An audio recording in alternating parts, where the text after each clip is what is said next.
Mga uri ng sahod. Una, sibuyas na sahod. Ito yung sahod na kapag hinati-hati mo sa gastusin, mapapaluha ka. Pangalawa, pampapayat na sahod. Ito yung sahod na habang tumatagal, pakonti ng pakonti, ang natitirang pangkain mo.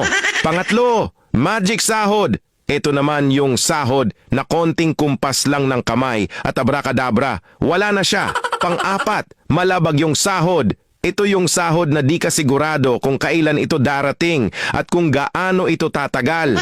Pang-lima, corning pelikulang sahod. Ito naman yung sahod na tinatawanan mo na lang para di ka mabwisit. Pang-anim, konserbatibong sahod.